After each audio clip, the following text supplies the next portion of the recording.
इसमें अप्रैल में। और हम लोग गैंगटॉक में रुके हुए थे फॉर 2 वीक्स।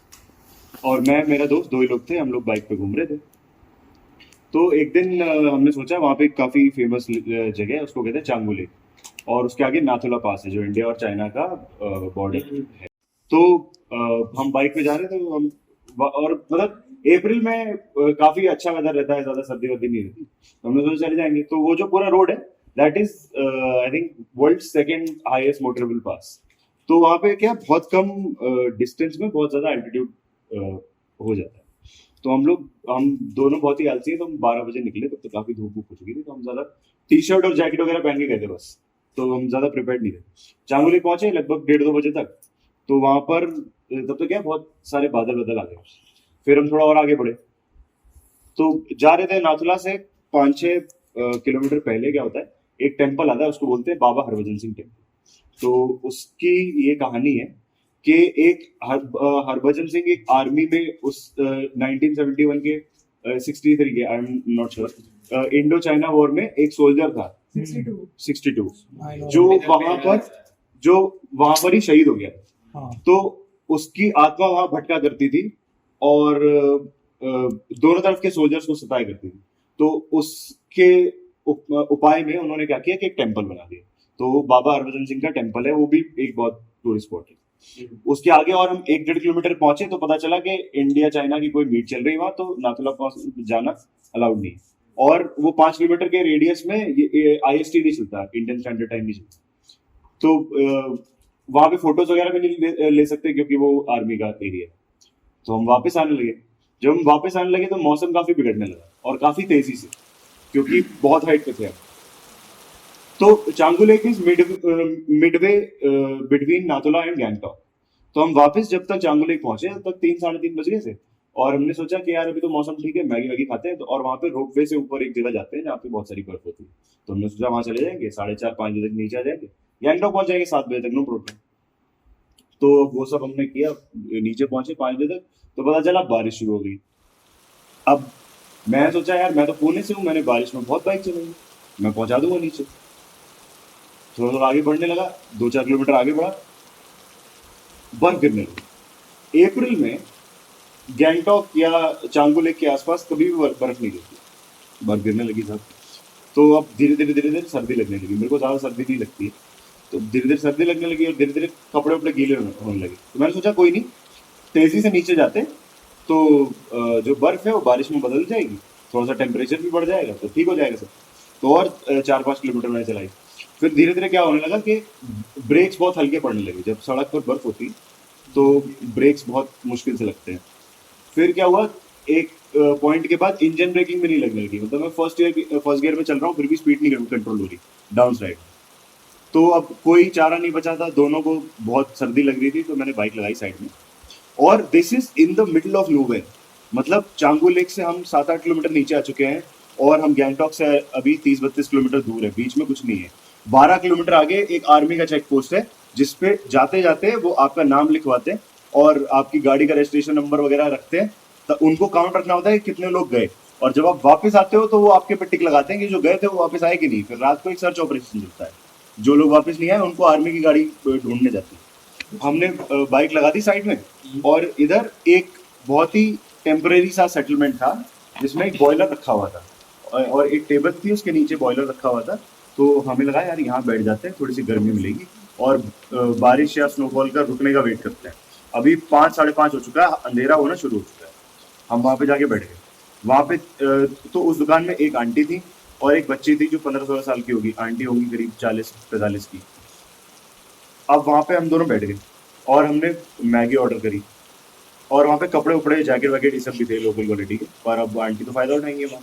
तो हमने आंटी को बोला, तो मैंने कपड़े उपड़े लिए, जो पहने हुए थे वो गीले हो गए थे तो दूसरे ले लिए। फिर 2 मैगी खा गए, मुझसे सिर्फ हमारा बॉडी टेम्परेचर कम हुआ, तो थोड़ा दिमाग चलना शुरू हो गया, मतलब दिमाग एकदम खराब। फिर तो एकदम बहुत डर लग रहा था कि नीचे तक पहुँचेंगे नहीं पहुँचेंगे। हल्का हल्का अंधेरा भी होना शुरू हो चुका। फिर क्या हुआ कि हमने आंटी को बोला, आंटी अब, फिर हमने बाहर देखा तो हमारी बाइक जो है ना, हिमालयन, एक तो वैसे भी ऊंची बाइक है, साइलेंसर तक ना बर्फ आ चुकी है सड़क पे। तो अब हमने आंटी को बोला, आंटी ये बताइए गैंगटॉक जाने का कौन कोई तरीका है। आंटी के पास कार थी i20। तो आंटी के मैंने पूछा आंटी आप कहाँ रहती हो? तो आंटी ने बोला कि एक जगह बताई। तो मैंने पूछा वहाँ से गैंगटॉक कितना दूर है? कहती 5 किलोमीटर। मैंने कहा आंटी आप उनको छोड़ दीजिए प्लीज। तो आंटी कहती हैं कि बेटे 5,000 रुपये लगेंगे तुम दोनों। मैं ठीक कोई बात नहीं, तुम है ना। और बाइक हमने वहीं छोड़ दी, चाबी लेके आ गए, गाड़ी में बैठे हुए हैं, का वीडियो चल रहा है एकदम पूरा। पहुंचे नीचे, अब गैंगटॉक तक पहुंच गए तो सब ऐसे नॉर्मल लगने लगा। जा रहे थे हॉस्टल में, तो सोचा हॉस्टल से पहले वो बाइक वाले को बताते हैं भाई तेरी बाइक हमने बर्फ में छोड़ दी है, अब तू देख लेते तेरे ऊपर में। हम जा रहे थे, उसके पास जाते जाते एकदम से चमका मेरे को। तब तक एकदम मस्त 7-7:30 बज चुका है, क्योंकि नीचे आने में भी टाइम लगता है 1.5-2 घंटे। एकदम अंधेरा हो चुका है। एकदम से रियलाइज हुआ जब हम वापस आ रहे थे तो गाड़ी में वो बच्ची नहीं थी।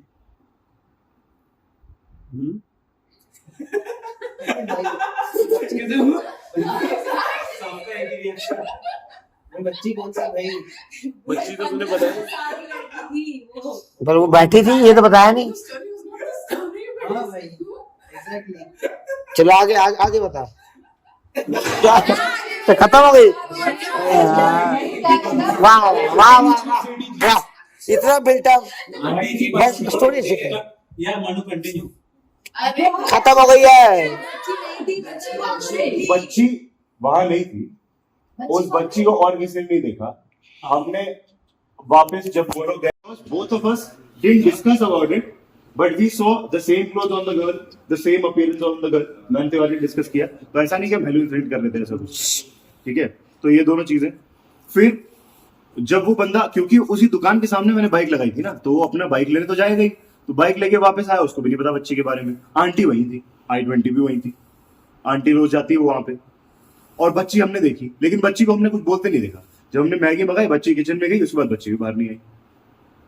और उस एरिया में सर्वाइव नहीं कर सकते तुम रात में। वो दुकान इतनी, वो टीन वाली थी, और वहां पे इतना खराब मौसम हो जाता है कि वहां पे रात में नहीं रुक सकते। तो कहीं तो जाती आसपास में। गाड़ी बैठी थी क्या तू? नहीं बैठी थी, तो बच्चे बस आई थी तुम्हारे साथ? हाँ। अरे तू यार बच्ची उधर थी but she is the one who made the Maggi. मैं समझ गया। नहीं नहीं, सी बस अंदर आई और अंदर गई। बच्ची को दिया था। ऐसे मैंने स्पेस में बोल दिया मैगी चाहिए तो वो आ गई। ऐसे किसी को अट्रैक्ट नहीं किया। अरे वो वहाँ ऐसे ही दुकान में थी ना, उसने माय गॉड। पर ये सुनी हुई स्टोरी है, मतलब मैंने भी सुनी है किसी से। ओहो। लेकिन अगर तुम सर्च करोगे the most haunted places in Delhi, तो उसमें से एक जगह है, और इसका नाम है अशोक विहार फ्लाईओवर। अच्छा, मैं तुम्हें इसकी थोड़ी हिस्ट्री बताता हूँ। ये जो अशोक विहार फ्लाईओवर है, ये नॉर्थ वेस्ट दिल्ली की एक जगह है अशोक विहार। वहां जाने के लिए ये एकमात्र फ्लाईओवर है, क्योंकि इसके नीचे विले पार्ले की तरह रेलवे पटरी बनी हुई है। और यहाँ से हर मेन स्टेशन, यानी कि न्यू दिल्ली, ओल्ड दिल्ली, हजरत निजामुद्दीन की ट्रेनें जाती हैं। तो इसलिए बहुत ही मेजर रेलवे पटरी है। और ये इतनी सुनसान जगह है कि यहाँ पर आए दिन कोई ना कोई घटनाएं हुआ करती थी, जो आज नहीं होती है। तो फॉर एग्जाम्पल, मेरे पापा के ही एक काम करने वाली पार्टी थी, जिस बंदे की उसका बेटा था, उसकी शादी से 2 बच्चे थे, लेकिन उसकी बीवी बहुत परेशान थी फॉर सम रीजन। ना हमने इसकी तहकीकात करने की कोशिश करी, क्योंकि हमारा तो बिजनेस था उस बंदे से, तो हम क्यों करेंगे। तो वो बीवी और अपने 2 बच्चों के साथ उसी फाटक पे जाकर मर गई। वही हमें ये एक सुसाइड है जो हमें पता है, और ऐसे बहुत सुसाइड वहां आए दिन हुआ करते हैं। और जिस चीज से जगह फेमस है, अब मैं तुम्हें वही स्टोरी सुनाता हूँ जो मैंने सुनी है उस बंदे से जिसके साथ ये हुआ एक्चुअली।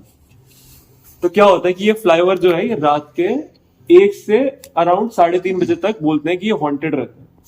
तो उसके अराउंड ज्यादा लोग ट्रैवल ना करें, ऐसा कोई मानता नहीं हम, पर पहले एक्चुअली माना करते थे लोग। लोगों की बहुत फटती थी, और लोग एक दूसरा अंडरपास दूर वाला लिया करते थे। तो भी क्या होता है कि मेरे गली में, मेरी जहां पे रहता था, वहां पे एक अंकल आंटी रात को शादी से आ रहे होते, ठीक है। तो अंकल को इतना श्योर नहीं होता उस अंडरपास के रास्ते के लिए, और ये तब की बात है जब मना किया करते थे कि इस फ्लाईओवर पे नहीं जाना। तो उनकी इंडिका कार पर्पल रंग की, मियाँ बीवी बैठे हैं, और बच्चे कोई नहीं है, बस अकेले जा रहे हैं। तो फाइनली अशोक विहार का फ्लाईओवर आता है, और नॉर्मल इंसान की तरह वो भी डरे नहीं, सीधा जाते हैं। तो सामने ना एकदम वो चला रहे होते हैं गाड़ी, उनको कोई दिख नहीं रहा होता, क्योंकि आप जब इधर होते हो तो आपको उधर एटलीस्ट दिख रहा होता है, और फ्लाईओवर थोड़ा सा ऐसे है ऊपर, तो उतना व्यू था कि वहां पे तो कोई नहीं होगा।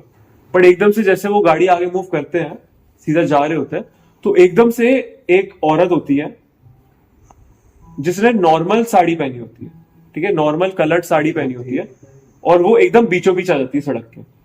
अंकल गाड़ी रोकते हैं और सोचते हैं कि रात को, इतनी रात को ऐसी कोई औरत सामने क्यों आ गई है।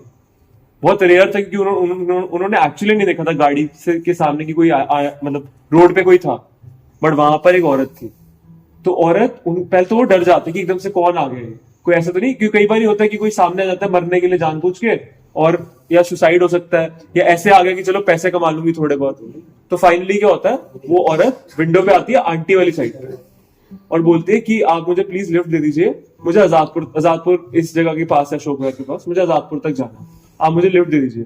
तो अंकल बोलते हैं नहीं, हम तो घर ही जा रहे हैं, हमारा घर राइट की तरफ है, हम लेफ्ट नहीं जा पाएंगे, तो हम नहीं दे पाएंगे आपको लिफ्ट। तो कहती है आप प्लीज दे दीजिए, समझिए इस बात को, मैं मर जाऊंगी अगर आप लिफ्ट नहीं दोगे मुझे। तो कहते हैं नहीं, हम नहीं दे पाएंगे। ऐसे करते हुए वो गाड़ी आगे मूव करते हैं, स्टार्ट कर देते हैं। अभी फ्लाईओवर की लेंथ बची है, ठीक है, थोड़ी सी आगे और जाते हैं, साइड में, थोड़े जोर से बजा। साइड में लेफ्ट की तरफ सेम औरत सफेद रंग की साड़ी में होती है। और ये जो जगह है वो एक्चुअली हिस्ट्री में इसी बात से फेमस है कि वह सफेद रंग की साड़ी में एक औरत दिखती है।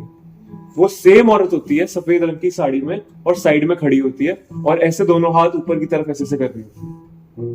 अंकल की उड़ जाती है इस टाइम पे, और वो गाड़ी इतनी तेज चलाते हैं, और जब वो सीधा जा रहे होते हैं तो देखते हैं कि उनकी पीछे सीट पे एक सफेद रंग की वही औरत बैठी हुई है, ठीक है। उनकी इतनी, वो सीधा जाते हैं, घर पहुंचते हैं, और घर पहुंचते देखते हैं कोई औरत नहीं थी।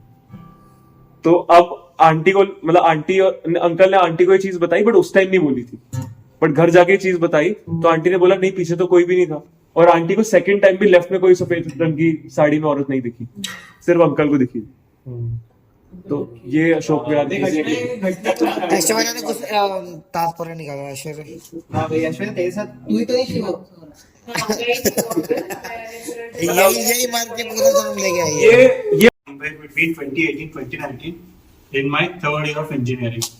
थर्ड ईयर खत्म हो गया, 2 महीने छुट्टी थे, हम लोग घर गए थे, एंड मेरा दोस्त था Salman, and he experiences, and ये सेकंड हैंड मैं सुना हूँ। तो हमारा कॉलेज हैदराबाद में, और उसका घर भाई कोई गाँव में, महबूब नगर करके। तो घर गया, एंड बिकॉज दो महीने घर में कुछ काम नहीं उसको, वो कभी कभी पेरेंट्स से छुप के छत पे आके, मतलब ग्राउंड फ्लोर में उसका घर है, फर्स्ट फ्लोर में छत है, छत पे आके सिगरेट पीता था रात में, बीच रात में ऐसा कमरे से बाहर आकर ऊपर जाके छत पे सिगरेट पी के, फिर वो वही सिगरेट बट्स दूर दूर फेंक के फिर वापस आ जाता था। ये उसका ये प्रोसीजर था। एंड उसके his neighbour, in his neighboring house there were 2 people living, a mother and a daughter. Bas father Maria long back, and this mother and daughter seem to be very happy, seem nice. Mother is quite old, 75 ऐसा, and the daughter is working in a jewelry shop में ऐसा display करने वाले ladies होते हैं, वो वाला job कर रही थी। तो मतलब they were doing good, कर रहे थे, and the daughter was a good provider, mother was not doing anything, she was staying home the whole day. And मतलब आंटी गॉसिप वगैरह करती है ना, ये आंटी गॉसिप भी ज्यादा करती नहीं थी, मतलब कभी कभी ऐसा छोटा मोटा। उसकी मम्मी नेबर के मम्मी जो ज्वेलरी शॉप में काम करती है, उसकी मम्मी ज्वेलरी नहीं, उसकी मम्मी पापा नो कुछ नहीं करते, तो नेबर है, उसकी मम्मी ये है। एंड एक वन इंटरेस्टिंग थिंग है वो these 2 people is, इनके दोनों के घर ना, इनके छत ऐसा आजू बाजू होते हैं, barely 1-2 feet gap between them. So if you wanted, you can vault over that chat and you go into their chat very easily. Right? ये था इंटरेस्टिंग फैक्ट। तो एक दिन क्या हुआ, ऑन द डी डे, ये फिर से सिगरेट ऊपर गया छत पे, सिगरेट जला रहा था, एंड ही नोटिस दैट उनके छत पे ये आंटी थी जो 70 साल की थी, 75 समथिंग। ये आंटी थी, एंड शी वाज छत पे कैसा होता है, छत नॉर्मल छत होता है, फिर एक रूम होता है जो अंदर से सीढ़ी आती है। तो रूम के बाहर ऐसा आंटी खड़ी हुई थी। She was not roaming around, she was just coming out of the room and ये जला रहा है। रात में वो दिखेगा ना एम्बर, सो इसको लगा ये आंटी देखिए कल मेरी माँ को बोलेगी मैं तो फट वो बुझा दिया, फेंक दिया, फिर जाने ही वाला था। फिर then the aunty noticed and दोनों छत, फॉर एग्जांपल ये सलमान का छत है और ये आंटी वाला का, एंड बीच में इतना गैप है। Aunty was on the far side, he was on this far side, right. And aunty देखी फट भागने आई। She did not say anything. She was running towards him, vaulting, sprinting towards him, and she was about to jump. इसका mind fuck हो गया, सब fuck everything करके, he did not even throw the cigarette but properly उसको कुछ फेंक के नीचे चला गया।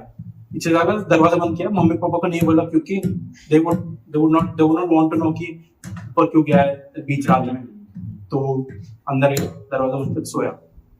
सुबह उठा कुछ नहीं, normal. Auntie did not say anything. He did not say anything. Life continues. After 3 days, there is अचानक से police and ambulance outside of the auntie's house. पता नहीं क्यों। तो ये of course neighbors पूछते हैं, जाके पूछ रहे थे पुलिस को क्या हो गया अचानक से। And they said कि इस घर में तो मर्डर हुआ है, मतलब इस घर में तो डेथ हुआ है। And so he poked थोड़ा एंड छोटा सा गांव है तो पुलिस भी बोल देते हैं because they know sir connections वगैरह से। तो he poked थोड़ा वो पुलिस ऑफिसर को, उसने बोला कि जो आंटी के बच्चे हैं ना, जो बेटी, she was 27-30 जो working in this job, she has been dead for 1 week. She has been dead for 1 week and she was lying in the sofa like that for 1 week. The house has been stinking and this auntie has been living in that house, continuing to living in that house for 1 whole week. Why? You don't know. Clearly she was somehow clinically insane and वो dead body के सामने हर रोज खाना बनाती थी, खाती थी, सो जाती थी, फिर उठ के फिर डेड बॉडी के साथ पूरा दिन बिताकर फिर खाना खाकर फिर सो जाना। मर्डर किया उसका? नहीं। ये डिटेल्स आर नॉट सुसाइड है, मर्डर है, नहीं तो हार्ट अटैक है, ये अभी तक पता नहीं। यार ऐसे ही सेम थी ना कोलकाता में एक जगह है। ओ भाई तो कोलकाता से है, वहाँ पे बहुत होगी स्टोरीज। ऐसी जगह पे वहाँ पे हुआ था, बट वहाँ पे एक बंदा था, मतलब बच्चा थोड़ा टेक्निकली इंसिडेंट था, तो उसके माँ बाप मर गए, तो वो उनकी डेड बॉडी के साथ 1 साल तक रहा। अरे भाई साहब, 1 साल? 1 साल बच्चा 1 साल कैसे किया? ये न्यूज में आई नहीं, उस वो बॉडी, दोनों की बॉडी, उसने 2 फ्रिज लिए थे, दोनों की बॉडी सेपरेट फ्रिज में रखा था। I was in 3rd year, तो हमारे हॉस्टल में मतलब पता है ना इंजीनियरिंग के 1 सेमेस्टर के बाद 1 महीने की छुट्टी हो जाती है, तो हमारे हॉस्टल में क्लीनिंग होती थी मेरे रूम में, सो हफ्ते में 1 बार होती थी। और ये क्लीनिंग हुई जस्ट मतलब हमारे जाने 1 महीने की जो छुट्टी है ना, उसके जाने से जस्ट 2 हफ्ते पहले, तो मतलब समझ लो कि we were using the place, ठीक है। फिर उसके बाद जस्ट बंद था, पूरा रूम बंद था। जब हम लोग चले गए थे पूरा रूम बंद था, कोई अंदर जा ही नहीं सकता, आ नहीं सकता। तो जिस दिन मैं आया वहां पे देखा the floor was clean and bathroom का जो बाउंड्री है ना, उसके एज से लेके मेरे बेड तक किसी के पैर के उल्टे निशान है। मेरे पास चाबी है, मेरे 2 रूममेट्स के पास चाबी है, दोनों रूममेट्स चले गए। अरे वो मैं सबसे पहले आया ना, दे केम 1 week back after. There was no possibility कि किसी ने दरवाजा खोल के आके आप देख लो। मैं हमारे जो कमरा था, मैं लिटरली 2-3 दिन तक तो मैं अपने रूम में सोया नहीं था। मैं मेडिकल वाला तो उनका ये जो था, उनकी जो मॉर्चरी रहती, तो उसने जो फ्रेशर आते थे जैसे उनकी रैगिंग करता है ना, तो उसको कहा था कि तू जाके देख ले कितनी डेड बॉडीज है, सारी को काउंट कर ले और रात को तू सब में चॉकलेट डाल के आएंगे सबके इस पे। हाँ मतलब तुझे डाल के आना है, तुझे दिखाना है कि हाँ राज को तुझे जाना है क्लीनिंग होती है ना, उसके बाद वो तो- की चॉकलेट डालते हैं। वो गया सबके यहाँ पे, उसने लास्ट जो भी जितनी भी थी सब काउंट करके, वो लोग सब साथ में गए थे, काउंट वाउंट करके आ गए, उसको बता दिया इतनी चॉकलेट तू ले आना भाई और कर लेना।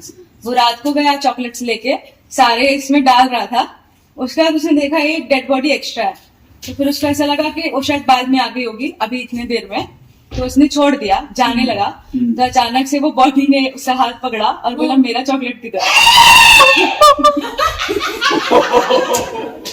मतलब वो डेड बॉडी नहीं थी, वन ऑफ द सीनियर ही था जो ऐसे लेट गया था कि डराने के लिए। वो actually- अरे when my nana was young, okay, उनको कॉल आया and it was like कि गाय का बछड़ा निकल रहा नहीं है गाय से, तो आ जाओ।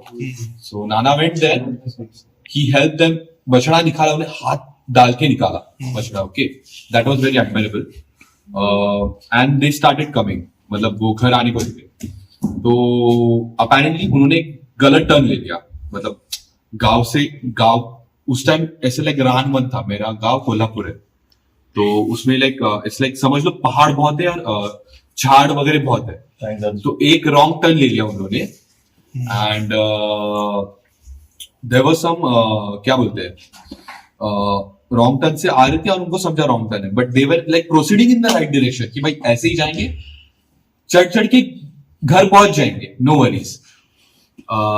फिर लाइक आ रहे थे and they just couldn't, like you know, उनको बहुत नींद आ गई, they just couldn't and they saw एक बनियन का पेड़ है एंड उसके नीचे कोई तो बंदा सोया हुआ है and they just thought like एक बंदा सोया हुआ है, they asked him can I give you company, और लाइक तो बंदा रिस्पॉन्ड नहीं कर रहा था, बट ज्यादा बहुत थके थे भाई, मतलब टू बी ऑनेस्ट गाय का बछड़ा निकालने के लिए एंड वो भी बेयर हैंड, बहुत एफर्ट लगा एंड उनका पूरा वो ड्रेन हो गए थे बेसिकली, तो उन्होंने लाइक निकाला एंड तो दे थॉट कि you know I just lie there and you know 1-2 घंटे में निकल जाता हूँ, मेरा थकान निकल जाएगा, so they light there and they actually woke up in the morning, और मॉर्निंग एज इन 6-7 जब सनलाइट आती थी, तो जब वो उठे तो उन्होंने फिर वापस वो आदमी जो उनके बाजू में लेटा था उनको उठाने को देखा, तो वो रिस्पॉन्ड ही नहीं कर रहा है, बट ये चालू क्या है, so what my Nana did कि उसने धक्का दिया जरा सा एंड दे फाइंड आउट कि उनका फ्रंट फेस फुल वाज गायब, it was actually a dead body जिसका पूरा फ्रंट फेस गायब था। सो अपेरेंटली एक छोटी सी पारसी कम्युनिटी थी गांव में उस टाइम पे, तो उनके भी कुछ तो वर्चर्स खाते हैं उनको, लाइक बेसिकली आके खाते हैं, सो उनके पास मौत का कुआं ऐसा कॉन्सेप्ट था नहीं, क्योंकि it was like very small Parsi community, there were like 2-3 families and vultures देखा जाए तो 4-5 घंटे में डिवाउर कर देते हैं एक पूरे डेड बॉडी को, बट उनका सिर्फ फ्रंट बॉडी डिवाउर करके for some reason vultures did not go ahead with it and like नाना saw like the full whole skeleton, easily they saw it and पूरा सामने का पूरा सब गायब हो चुका है, सब लिटरली सॉ, बहुत लाइक डर गए, फटी and they literally came home, बीमार पड़ गए थे 2 दिन, लाइक बहुत फीवर था एंड फिर वो लाइक यू नो कॉन्शियस हुए एंड आफ्टर दैट वो ऐसे लाइक क्या बोलते हैं ज्यादा क्या बोलते हैं राज का कॉल्स या बस कभी उन्होंने कुछ किया नहीं, किसी ने भी कभी बुलाया वो कहीं नहीं आपको उसके बाद से। और उस औरत का भी नाम पिंकी ही है, दोनों का नाम सेम है, but they couldn't find each other, but क्या हुआ कि वो हमारे जहाँ मैं रहता हूँ उस जगह का नाम डेरावाल नगर है, और ऐसा हुआ कि अभी कुछ 6-7 साल पहले वो डेरावाल नगर आई और इवेंचुअली वो योगा करती थी, मम्मी योगा करती थी, तो उन्होंने कहा अरे तू तो वही है जो उनकी बेटी थी, और फिर उनको पता लगा अच्छा ये वही है, ठीक है। लेकिन डेरावाल नगर में आने से पहले दिल्ली में सबसे ज्यादा महंगे घर जो नॉर्थ में है और इवन साउथ को भी मिला लोगे, सबसे ज्यादा जो पॉश कॉलोनी या रोड है उसको हम बोलते हैं राजपुरा रोड। यहाँ पर अरविंद केजरीवाल, मनीष सिसोदिया, जो भी बड़े बड़े लोग हैं गवर्नमेंट में, दिल्ली गवर्नमेंट में, वो सारे यहीं रहते हैं। तो राजपुरा रोड में सबका घर बनाने का एक सपना होता है कि क्या पता हमारा बन जाए। तो क्या था कि आज से कुछ क्योंकि वो 5-6 साल पहले 7-8 साल हो गए थे उनको डेरा लगाए, तो तुम लगा लो 10-11 साल पहले लोग बहुत पैसा वैसा कमा लिए थे लोगों ने, डीलर थे वो अंकल जो उनके हस्बैंड है, तो उन्होंने डिसाइड किया कि चलो राजपुरा रोड पे let's try to find a property और लेते हैं। तो वहाँ पे ना अंकल क्योंकि डीलर ही थे तो उनको आइडिया रहता था कि कौन सी जगह खाली है। तो एक जगह थी राजपुरा रोड में, क्योंकि ऐसी जगहों पे तुम्हें जगह नहीं मिलती आसानी से घर बनाने के लिए, तो उनको एक जगह पता थी कि ये खाली है और बहुत टाइम से खाली है। अब डीलर आदमी है पर प्रॉपर्टी के लालच में बोल लो या कुछ भी, ज्यादा जांच पड़ताल नहीं कराई, मुंह मांगा जो दाम था बहुत ही कम था, तो उस पे वो बेयर लैंड उन्होंने ले लिया। ठीक है, बेयर लैंड उन्होंने ले लिया और ना कोई पंडित से कुछ कराया, कुछ भी नहीं, बस बेयर लैंड को खुदवाया और अच्छे से नींव डाली, घर बनाना स्टार्ट कर दिया। घर अब पूरा घर बनाना स्टार्ट किया। तो क्या हुआ कि जब जब घर बना ना, तो जब जब भी सरियों का काम हो रहा था तो कुछ ना कुछ इंसिडेंट हुआ। जैसे एक बारी हुआ कि एक जो वर्कर था उसके हाथ पे चोट आ गई। जब भी कोई सरियों का काम होता था, सरिया बेसिकली बीम होता है घर की, जो मेजर जहाँ से घर खड़ा रहता है, तो जब भी कोई काम होता था तो कुछ ना कुछ ऐसा हुआ। बट उनको ऐसा लगता था कि ठीक है नॉर्मल कोर्स ऑफ उसमें हो रहा है ये, तो कोई बात नहीं, ऐसी कोई दिक्कत नहीं है, तो खत्म हो गई बात। अब घर उनका पूरा बन गया। अब क्या होता है कि मुहूर्त का दिन होता है, तो मुहूर्त वगैरह हो रहा है यहाँ पे, तो पंडित ना उन्हें ये बोलता है कि आपने क्या घर बनाने से पहले दिशा विशा का कुछ लिया है इस घर पे? उन्होंने कहा नहीं लिया। पंडित बोलता है कि आपने घर दिखाया था कि एक बारी पंडित वगैरह को बुलाया जाता है कि जब घर भी बनता है तो कुछ रस्म होती है कि वो करते हैं, फिर घर की वो सरिया वरिया डलते हैं। उन्होंने कहा कुछ नहीं करा। तो पंडित ना उन्हें बोलता है कि इस घर में कुछ अजीब सी एनर्जी है, तो उसको ठीक करने के लिए ना हमें हवन कराना पड़ेगा एक बार। अब उनको लगता है कि पंडित अपने पैसे बनाने की कोशिश कर रहा है। वो कहते हैं ठीक है जी करा लेंगे, अभी आप हवन कर लो, क्योंकि अब हम आना चाहते हैं। और दिवाली का टाइम था, तो दिवाली का टाइम होता है लोगों को कि दिवाली से पहले पहले हम घर में आ जाए। तो हवन ववन हो जाता है। और हिंदू धर्म में ये मतलब वो है कि जब आपका हवन होता है तो उस दिन किसी ना किसी एक इंसान को रुकना होता है। ये है ठीक है। तो हवन हो गया, तो अंकल और आंटी तो नहीं रुक सकते थे घर में, तो वो बोलते हैं अपने उनके 2 बच्चे हैं, वो बोलते हैं दोनों बच्चे अनमैरिड थे, छोटे ही थे, मतलब मान लो 15-16 साल के थे वो। उनको बोलते हैं कि तुम रुक जाओ बच्चों। ठीक है, रुक जाते हैं। तो दोनों बच्चे, अब वो घर बना हुआ है एकदम ऐसा कि डुप्लेक्स घर है, ऐसे सीढ़ी है ना यहाँ पे, और बीच में एक झूमर है, तो सब पूरा बड़ा घर बना हुआ था, बहुत सुंदर उन्होंने घर बनाया था, बहुत मेहनत से। तो अब दोनों बच्चे हॉल में नीचे सो रहे हैं और घर पूरा खाली एक तरीके से। ठीक है, तो रात को वो सो जाते हैं। रात को 1:30 बजते हैं और जो लड़की है ना उसको आवाज आनी शुरू होती है ऊपर से, और ऐसा लगता है कि 3rd फ्लोर से आवाज आ रही है। तो उसको लगता है शायद कोई विंडो वगैरह खुली होगी, तो नहीं इतना डरती होगी, वो ऊपर चली जाती है। और ऊपर जाती है 3rd फ्लोर पे, तो कोई विंडो नहीं खुली होती। तो उसको मतलब ऐसा होता है कि क्यों आई आवाज, हो सकता है घर खाली हो, एको करती है आवाज, तो वो नीचे आ जाती है। अब ये दिन खत्म हो जाता है। इस दिन में कुछ भी नहीं होता। ठीक है, और फाइनली घर में आने की शुरू होती है कि घर में आना है, तो शिफ्टिंग शुरू हो रही होती है, सामान आ रहा होता है, बार बार आ रहा होता है।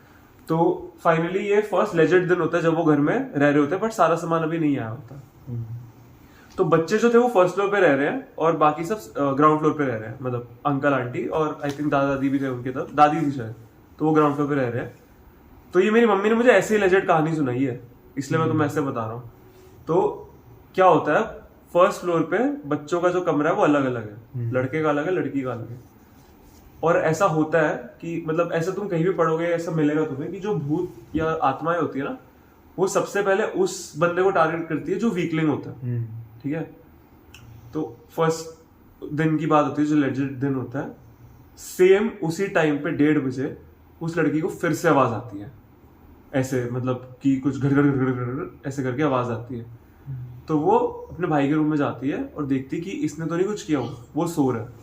ठीक है, वो वापस आके सोती है, फिर आवाज आती है और उसको फिर लगता है कि ये 3rd फ्लोर से आवाज आ रही है। अब आप तो ग्राउंड फ्लोर पे सो रहे हो, 1st फ्लोर पे सो रही है, तो वो 3rd फ्लोर पे जाती है और देखती कोई विंडो ओपन नहीं है। वो एक रूम जो रूम बालकनी वाला था वो वहां जाती है, वो उस रूम से बाहर जा रही होती है।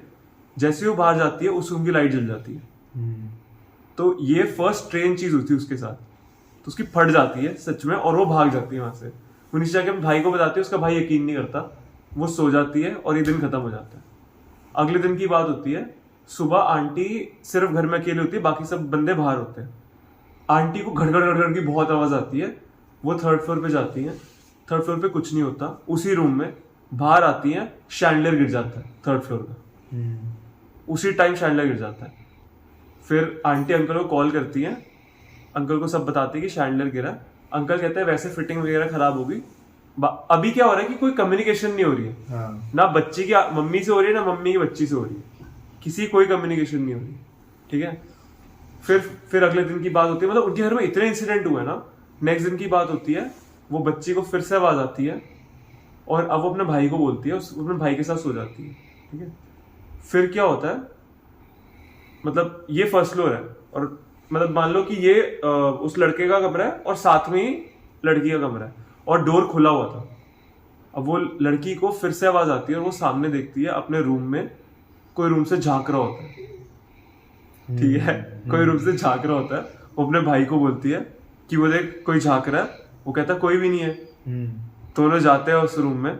ठीक है, अंदर जाते हैं, दरवाजा बंद हो जाता है। तो इतनी सारी उनके साथ घटनाएं हुई इस घर में। और ये भी बताया था कि जब और सामान आता है ना उनका घर में, जैसे पहले सारा सामान नहीं आता था, बाद में जो और सामान आता है ना, तो सारा सामान, मतलब आंटी, ये दिन की बात है, तो सारा सामान गिरने की आवाज आती है। आंटी ऊपर जाती है 3rd फ्लोर पे, जितनी भी सेटिंग उन्होंने की होती है 3rd फ्लोर पे, सारा सामान गिरा होता है। आंटी नीचे आती है, अपने हस्बैंड को कॉल करती है कि ऐसा ऐसा हुआ है। ये आई थिंक इससे पहले की बात है, एक दिन बाद की बात होगी।